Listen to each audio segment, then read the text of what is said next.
बिस्मिल्लाहिर्रहमानिर्रहीम। Today I am here to tell you about salivary glands chapter from 10 kids कि अपने oral histology में जो स्लाइवरी ग्लैंड्स है वो किस तरह से याद करना है। और फर्स्ट ऑफ ऑल इसकी बात यह है कि बहुत इंपॉर्टेंट चैप्टर है, ठीक है। लास्ट 2 ईयर्स से इसमें से ऑलमोस्ट 2 to 3 SCQs और MCQs जो हैं वो आ रहे हैं। तो आपने इस चैप्टर को जो है बहुत अच्छे तरीके से याद करना है। और आज मैं आपको बताऊंगी कि मोस्ट इंपॉर्टेंट चीज़ें कौन कौन सी हैं जो कि मतलब अभी तक प्रॉफ में आ चुकी हैं, और वो भी चीज़ें बताऊंगी जो आ सकती हैं, ठीक है। तो आपने इस चैप्टर को किस तरीके से याद करना है और इस चैप्टर को आपने अच्छे तरीके से याद करना है और 10 किड्स से इसको अच्छे तरीके से फुल प्रिपेयर करना है, ठीक है। इसकी जो MCQs जो है वो 10 किड की लाइन्स के ही आती हैं, मतलब डायरेक्ट लाइन लिखी होती है, ठीक है। तो इसलिए आपने इस चैप्टर को बहुत अच्छे तरीके से याद करना है। और अगर आप इसको कंसंट्रेशन के साथ पढ़ेंगे तो 3 आवर्स में ये चैप्टर 3 to 4 आवर्स में, ठीक है, 4 आवर्स में ये कम्प्लीटली चैप्टर जो याद हो जाता है। और आपकी जो लाइंस हैं इंपॉर्टेंट वो भी आपको याद हो जाती हैं MCQs के लिए, ठीक है।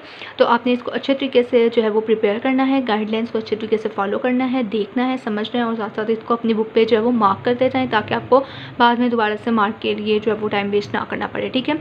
तो आपने किस तरह से इसकी तैयारी करनी है। सो लेट्स स्टार्ट के स्लाइवरी ग्लैंड्स चैप्टर नंबर 11 है आपका 10 किड्स का। तो इसमें फर्स्ट ऑफ ऑल हमारे पास जो लाइंस आ जाती हैं वो स्लाइवा की डेफिनेशन लिखी हुई है, ठीक है। तो ये स्लाइवा की डेफिनेशन जो है पिछले टेस्ट में भी आ चुकी है, ठीक है। जो मतलब कि ये सप्ली का पेपर हुआ था इसमें स्लाइवा की डेफिनेशन आई हुई थी, ठीक है। तो आपने अगर पढ़ी होगी तो आपको आएगी ना। तो देखें पहली लाइन ही ये है, the oral cavity is kept moist by a film of fluid is called saliva. और ये 1 नंबर की का जो डेफिनेशन है वो आई हुई थी। तो ये आपने अच्छे तरीके से स्लाइवा की डेफिनेशन याद करनी है। और उसके जो ये कुछ पॉइंट्स हैं के that coats the teeth and the mucosa code, ठीक है। और saliva is a complex fluid है, प्रोड्यूस्ड होता है by the salivary glands. And deficiency अगर होगी स्लाइवरी सेक्रीशंस की तो difficulty in eating, speaking, swallowing and become prone to the mucosal infection and rampant caries, ठीक है। तो ये आपने पूरा जो पैराग्राफ है ये स्लाइवा के रिलेटेड अच्छे तरीके से याद रखना है। देन हमारे पास आ जाता है कि स्लाइवरी ग्लैंड्स की टाइप्स आ जाती हैं, मेजर एंड माइनर, ठीक है। जो मेजर है उसमें हमारे पास स्लाइवरी ग्लैंड्स, सबमैंडिबुलर, सबलिंगुअल और प्रोटरी ग्लैंड्स आ जाते हैं। और ये तीनों ग्लैंड्स बहुत इंपॉर्टेंट है, ये आपने BD में भी पढ़े होंगे, यानी कि हेड एंड नेक डेवलपमेंट में भी जो एनाटमी आपकी उसमें भी पढ़े हैं, हिस्टोलॉजी में भी पढ़े हैं, ठीक है। तो ये बहुत ज़्यादा इंपॉर्टेंट है ग्लैंड्स, ये आपने हर सब्जेक्ट में करने हैं, ठीक है। तो उसके बाद हमारे पास आ जाते हैं माइनस ग्लैंड्स, और इनके आगे जो डक्ट्स हैं वो भी आपको बताना चाहिए। और ये जो हमारे पास मेजर स्लाइवरी ग्लैंड्स हैं उनकी उन्होंने लोकेशन बताई हुई है, ये भी MCQs में आती है। ये किधर लोकेटेड होते हैं तो ये आउटसाइड द ओरल कैविटी होते हैं with extend duct system through which the gland secretions reach the mouth. And then हमारे पास माइनर स्लाइवरी ग्लैंड्स आ जाते हैं जो कि किधर प्रेजेंट होते हैं various parts of the oral cavity में, ठीक है। ये जो आउटसाइड द ओरल कैविटी है वो हमारे पास मेजर आ जाते हैं, और जो माइनर है वो हमारे पास इनसाइड द ओरल कैविटी होते हैं, लेकिन डिफरेंट जगह पे होते हैं, जैसे कि लेबियल साइड पे, लिंगुअल, पैलेटल, बक्कल एंड ग्लेसोपैलेटाइन, ठीक है। उसके बाद रेट्रोमोलर ग्लैंड्स होते हैं, ठीक है, typically located in the submucosal layer, ठीक है। तो ये भी MCQs की लाइन आ सकती है। तो ये आपने अच्छे तरीके से इसको 2-3 दफ़ा रीड देनी है और जैसे कि उनको अच्छे तरीके से प्रिपेयर करना है, बाकी जो लाइन्स हैं उनको आपने अच्छे तरीके से 3 से 4 दफ़ा रीड दे देनी है। उसके बाद हमारे पास आ जाता है with short ducts opening directly on to the mucosal surface. Then हमारे पास आ जाती है composition of the salivary gland. Composition of salivary gland बहुत ज़्यादा इंपॉर्टेंट है, ये SCQ में भी 3 मार्क्स की आ जाती है और MCQs भी इसमें से एक आता है, ठीक है, प्रॉफ में। तो आपने ये अच्छे तरीके से कंपोजिशन करनी है। इसका टेबल जो है ये बना हुआ है, ठीक है। नेक्स्ट पेज पे ये जो हमारे पास 11.11 टेबल है कंपोजिशन ऑफ द स्लाइवा, ये बहुत इंपॉर्टेंट है, ये पूरे का पूरा टेबल आपको फिंगर टिप पे होना चाहिए, ठीक है। उसके बाद देन हमारे पास आ जाता है कि प्रोटीन ग्लैंड्स जो है वो सेक्रीट करते हैं watery saliva rich in enzyme which as an such as an amylase. ये जो लाइन है protein gland secrete of watery saliva rich in which enzyme, तो ये अमाइलेज एंजाइम है, ये MCQ की लाइन प्रॉफ में आई हुई है, ठीक है। तो ये MCQs की एक लाइन आई हुई है, एक स्लाइवा की डेफिनेशन आई हुई है, ठीक है। तो ये देखें 2 MCQs आपके, एक SCQ और एक MCQ आपका जो है वो इस पैराग्राफ में से आ गए। तो जो कुछ बच्चे ये शुरू वाले पैराग्राफ स्किप कर देते हैं, लेकिन ये देखें कितना इंपॉर्टेंट है। उसके बाद हमारे पास आ जाता है सबमैंडिबुलर स्लाइवा, ठीक है। उसके बाद components already listed contains highly glycosylated substances called mucin. जैसे अब पिछली दफ़ा प्रोटीन ग्लैंड आ गया तो इसलिए सबमैंडिबुलर स्लाइवा के रिलेटेड ये वाली लाइन आ सकती है, तो ये भी आप पढ़ के जाएँ। सबलिंगुअल ग्लैंड प्रोड्यूस करते हैं viscous saliva also rich in the mucin, और ये भी लाइन MCQ में आई हुई है, ठीक है, कि सबलिंगुअल ग्लैंड जो प्रोड्यूस करते हैं विस्कस स्लाइवा जो कि रिच होते हैं किसमें, म्यूसिन में। ये भी MCQ की लाइन आई हुई है प्रॉफ में, तो ये आपने अच्छे तरीके से याद करनी है। The oral fluid which is refer to as a mix saliva, whole saliva की डेफिनेशन भी प्रॉफ में आई हुई है, ये भी आपने याद रखनी है। होल सलाइवा क्या होता है, तो ये सारा जो लिखा हुआ है includes the secretions of the major glands, minor glands, ठीक है, oral epithelial cells, micro organisms and other products, food debris and serum components and inflammatory cells that gain access through the gingival cervix, ठीक है। तो ये आपने whole saliva की definition याद की। उसके बाद ये बताना है कि is not simple sum of all these components because many of the proteins are remove their adhere to. यहाँ तक आपने जो है ये होल सलाइवा की डेफिनेशन और साथ इसके पॉइंट्स जो हैं वो लिख लेने हैं यहाँ से लेके यहाँ तक, ठीक है। तो ये आपको अच्छे तरीके से आना चाहिए। होल सलाइवा की डेफिनेशन और ये जो मैंने आपको लाइंस बताई हैं, मैंने इसकी टाइप्स बताई हैं, ये आपने अच्छे तरीके से ये पूरे का पूरा पैराग्राफ याद करना है, ठीक है, मोस्ट इंपॉर्टेंट है। उसके बाद फंक्शंस ऑफ द सलाइवा, ये सबसे ज़्यादा इंपॉर्टेंट क्वेश्चन है, ठीक है। ये भी 3 मार्क्स का क्वेश्चन आता है, फंक्शन ऑफ द सलाइवा क्या है, ठीक है।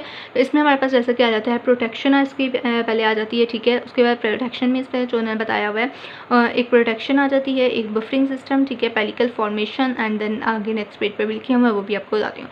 तो जब आपको SCQ आएगा तो आपने इससे पहले हेडिंग्स बता देनी कि प्रोटेक्शन में, बफरिंग सिस्टम में, पेलिकल फॉर्मेशन में, maintaining tooth integrity, anti microbial action to tissue repair, ठीक है। तो ये आपने हेडिंग्स दे देनी है। देन आपने इनकी जो है फर्दर प्रोटेक्शन की 2-3 पॉइंट्स, बफरिंग सिस्टम के 2-3 पॉइंट्स, ठीक है, इन सबके 2-3 पॉइंट्स लिख देने हैं। लेकिन अगर आपको जो है वो आपने ये टेबल याद किया हुआ है 11.2, ठीक है, जो 11.2 टेबल है ये वाला, अगर आपने ये फंक्शन ऑफ सलाइवा आपको आया तो आपने ये सारा टेबल अच्छे से याद किया, तो ये भी टेबल अगर आप बता देंगे तो आपको 3 मार्क्स मिल जाएंगे, ठीक है। लेकिन ये इसकी रीडिंग आपने ज़रूर करनी है इसमें से, क्योंकि MCQs आते हैं, ठीक है।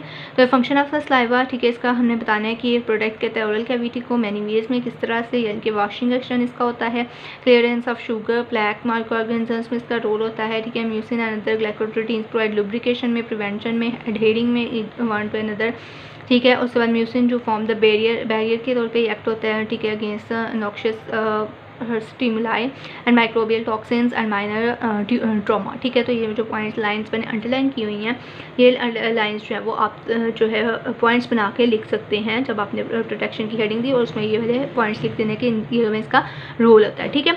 उसके बाद हमारे पास बफरिंग सिस्टम आ जाता है कि बफरिंग सिस्टम में अब इसका कैसे रोल है, तो उसमें बाइकार्बोनेट्स में फॉस्फेट, ये भी MCQ की लाइन आई हुई है कि सलाइवा के अंदर जो बफरिंग सिस्टम है उसमें कौन कौन से आइंस प्रेजेंट होते हैं, तो उसमें हमने बताना है बाइकार्बोनेट एंड फॉस्फेट आइन, और ये प्रॉफ की MCQs की लाइन आई हुई है, ठीक है। तो देखें 4-5 MCQs आपके सिर्फ इतने पैराग्राफ में से आ चुके हैं, तो आपको अब समझ आ गई होगी कि कितना इंपॉर्टेंट चैप्टर है।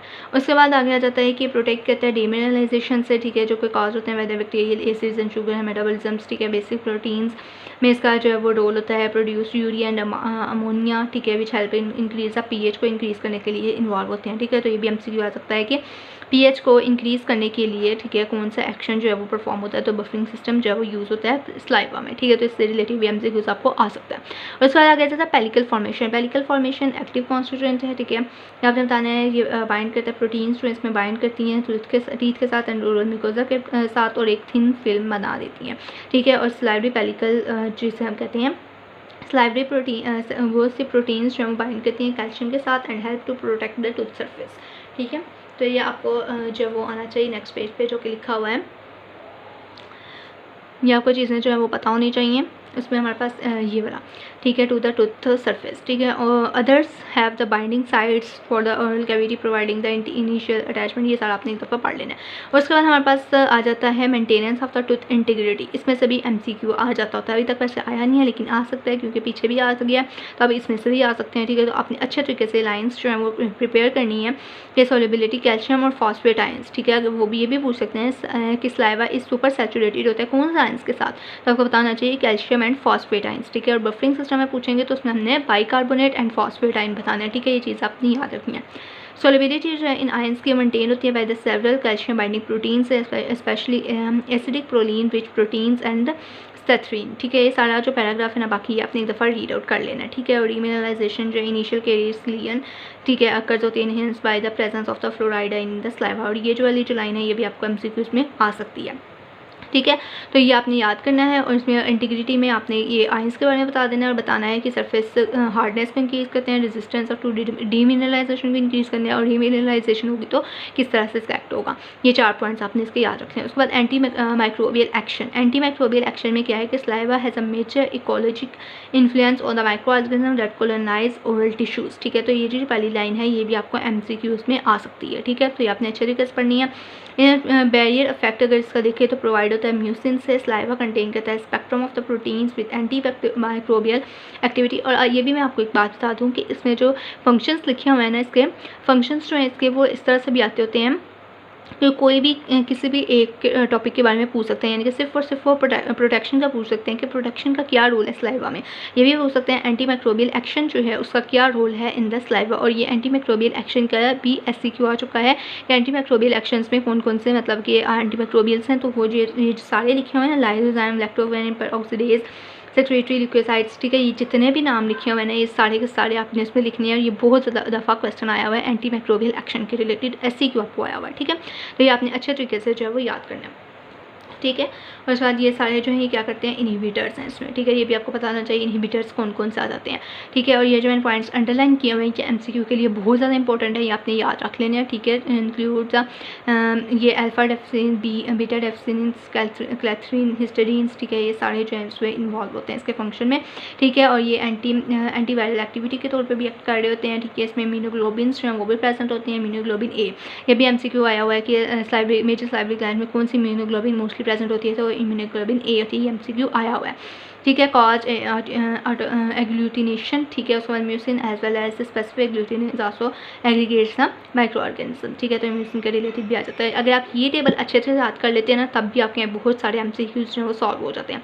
तो ये टेबल तो आपने हर हाल में याद करना है। ये 2 टेबल इस चैप्टर की सबसे ज़्यादा इंपॉर्टेंट है।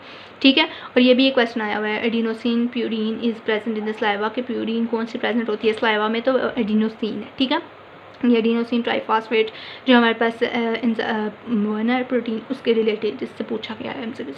तो इस तरह से आपको MCQs आ सकते हैं, तो ये आपको पता होना चाहिए। ठीक है, उसके बाद देन हमारे पास जो है वो आ जाता है टिश्यू रिपेयर। ठीक है, टिश्यू रिपेयर वाउंड हीलिंग में है। ठीक है, तो इसका ग्रोथ फैक्टर ये सारा आपने एक दफ़ा जो है वो रीड आउट कर लेना है कि इसमें क्या क्या चीज़ें इंपॉर्टेंट है। और ये दोनों के टेबल जो हैं, दोनों टेबल मैंने आपको पहले ही बता दिए, बहुत इंपॉर्टेंट है। यहाँ पे अच्छे तरीके से याद करना है। इनकी pH का भी MCQs आता है और इनके सारे इफेक्ट्स के रिलेटेड, एक्टिव कंपोजिशन कॉन्स्टिट्यूएंट्स कौन कौन से इसमें इन्वॉल्व है इनके रिलेटेड, और ये कंपोजिशन ऑफ सलाइवा, ये सारे का सारा इंपॉर्टेंट है। ये आप मार्क कर सकते हैं, ये बहुत इंपॉर्टेंट है। ये सारी चीज़ें आपने अच्छे तरीके से याद करनी है। ठीक है, इसमें से MCQs बहुत ज़्यादा आते हैं।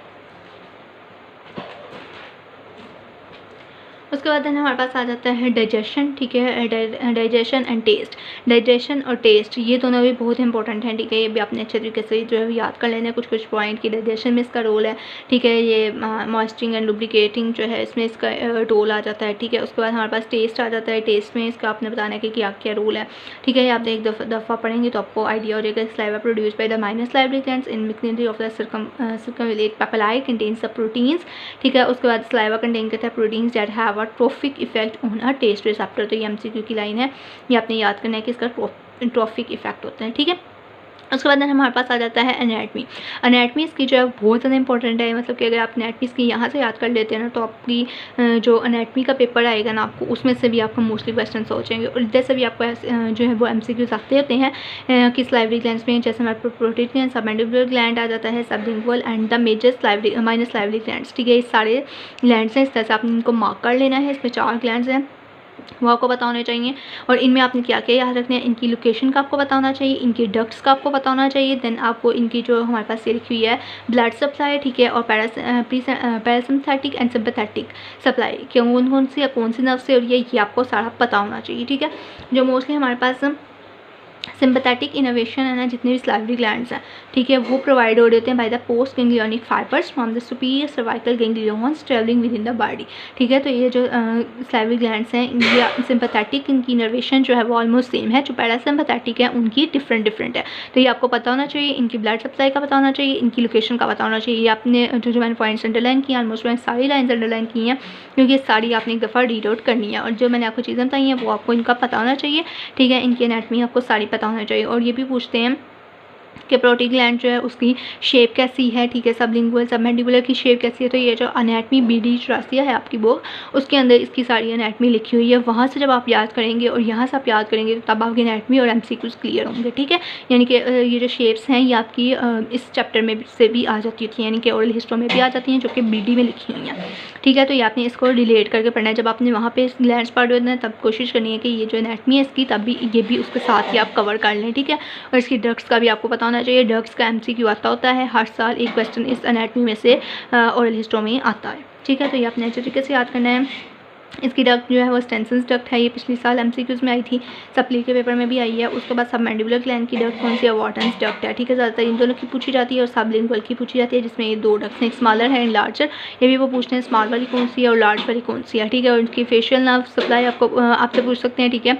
और इसकी जो पैरासिम्पैथेटिक इनर्वेशन है वो पूछ सकते हैं। उसके बाद minus salivary glands, minus salivary glands में मोस्टली क्वेश्चन ये आता है कि इनमें कौन सी प्लेस पे प्रेजेंट नहीं होते, तो वो gingiva and interior part of the hard palate, ये MCQ की लाइन है, ये आप MCQs में आती होती है, ठीक है। और उसके बाद इसका कंट्रीब्यूशन कितना होता है सलाइवा में, वो 7% होता है, ये आपको पता होना चाहिए, ठीक है। और ये जो लाइंस मैंने कुछ लिखे हैं ये आपको पता होनी चाहिए सबमैंडिबुलर ग्लैंड्स के रिलेटेड, ठीक है। ये क्रिएट करते हैं लाइसोसोम।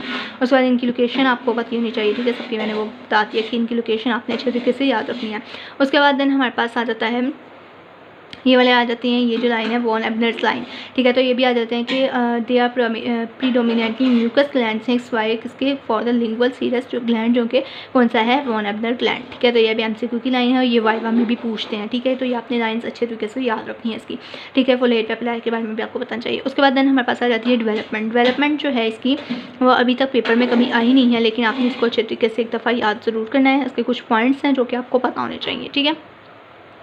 उन पॉइंट्स में जैसा कि हमारे पास आ जाता है कि सिमिलर टू द टेयर, यानी कि इंडिविजुअल सलाइवरी ग्लैंड जो है ये राइज हो रही हैं proliferation of the oral epithelial cell से, forming the focal thickening grow into the underlying ectomesenchymal cells, ठीक है। तो ये भी वो पूछते हैं कि सलाइवरी ग्लैंड्स जो है उनकी ग्रो किधर से हो रही होती है, तो कहाँ से हो जाती है, एक्टोमीजेनकाइमल सेल से हो रही होती है, ठीक है। कंटिन्यूस ग्रोथ जो है result in the formation of a small bird connected to the surface travelling, ये बेशक आप रहने दें, एक दफ़ा मतलब आपने पढ़ना ज़रूर है। उसके बाद ब्रांचिंग मॉर्फोजेनेसिस, इसकी आपको डेफिनेशन पता होना चाहिए कि जब पहले प्रोलिफरेशन होगी, ठीक है, एक्टोमीजेनकाइमल सेल्स में, फिर उसके बाद क्लेफ्ट बनेगा, ठीक है। उसके बाद क्लेफ्ट से जो है वो बहुत ज़्यादा न्यू बर्ड्स बनेंगे, ठीक है।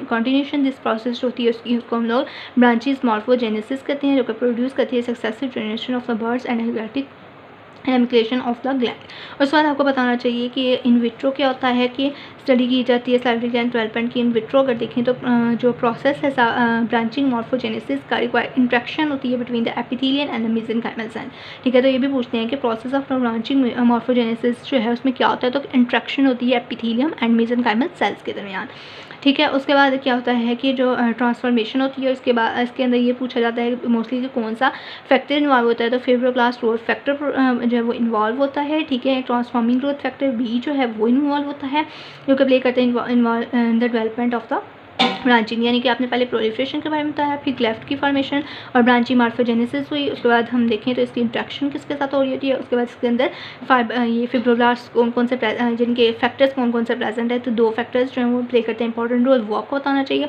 उसके बाद फिजिकल मैकेनिज्म अगर देखें अंडरलाइन क्लेफ्ट फॉर्मेशन में, तो वो क्या है, ठीक है। उसमें क्या होता है कि डिपोजिशन होती है एक्स्ट्रासेलुलर मैट्रिक्स की within the cleft apparently surface the stabilize them, ठीक है। उसके बाद फाइनली क्या होता है कि mesenchymal associated with the submandibular salivary glands provide the optimum environment for the gland development, ठीक है।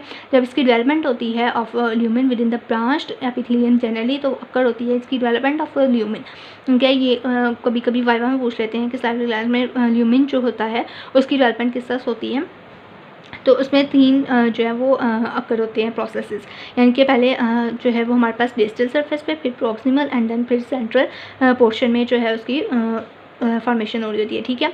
और उसके बाद डक्ट्स जो है with in the duct they develop between the terminal birds, ठीक है, आपने पढ़ लेना एक दफ़ा। और ल्यूमिन फॉर्मेशन जो है वो इन्वॉल्व होती है apoptosis of the centrally located cells in the cell cords, ठीक है। ये जो है MCQs की लाइन है, ये ल्यूमिन फॉर्मेशन जो है वो मेनली कहाँ पे इन्वॉल्व होती है, एपोप्टोसिस में, ठीक है। उसके बाद हमारे पास आ जाता है after development lumen terminal birds में, तो एपिथेलियम कंसिस्ट ऑफ 2 लेयर्स पे कंसिस्ट करता है, 2 layers inner layer and outer layer है हमारे पास। इनर लेयर जो है वो डिफ्रेंशिएट करती है into the secretory cells of the major mature glands and mucous of the serious glands और मायोएपिथेलियल सेल्स जो है वो हमारे पास आउटर लेयर में आ जाते हैं। ठीक है, तो ये एमसीक्यूज में या वाइवा में पूछा जा सकता है, मुझसे एमसीक्यूज में आ सकता है कि इनर लेयर में कौन से ग्लैंड्स प्रेजेंट होते हैं और हमारे पास आउटर लेयर जो है उसमें कौन कौन से ग्लैंड्स प्रेजेंट होते हैं। जो इनर ग्लैंड है हमारे पास उसमें हमारे पास आपको बता दिया, और आउटर में जो है मायोएपिथेलियल सेल्स जो है वो प्रेजेंट होते हैं। ठीक है, तो ये अपने पास रीजन जो है वो याद रखनी है, बाकी सारा एक दफ़ा इसको रीड आउट कर लेना। ठीक है, divide the gland into lobes and lobules में फिर वो जैसे कैप्सूल बनता है, फिर उसके बाद जिसमें हमारे पास नर्व्स एंड ब्लड वेसल्स जो हैं वो रन करती है। ठीक है, उसके बाद एक्सक्रीटरी डक्ट होती है जो कि डिवाइड करती है उससे लोब्स एंड लोब्यूल्स हैं। ठीक है, उसके बाद पैरोटिड ग्लैंड्स। और ये जो पूरा पैराग्राफ लिखा हुआ है ना, इसमें से एक एमसीक्यू ज़रूर आता होता है। ठीक है, सॉरी ये जो लास्ट वाला पैराग्राफ है, ठीक है, ये जो लास्ट वाला पैराग्राफ है, ये inner and outer layer cells आ गई। ठीक है, ग्लैंड्स कैप्सूल, उसके बाद फिर एक्सक्रीटरी डक्ट वो डिवाइड होती है। उसके बाद हमारे पास प्रोटीन ग्लैंड की जो डेवलपमेंट है वो कितने वीक्स में होती है ये आपको पता होना चाहिए। ठीक है, सबलिंग में सब मैंडिबुलर की किस किस वीक में हो रही थी, इसमें से एक एमसीक्यू ज़रूर आता है और वाइवा में भी पूछा जाता है।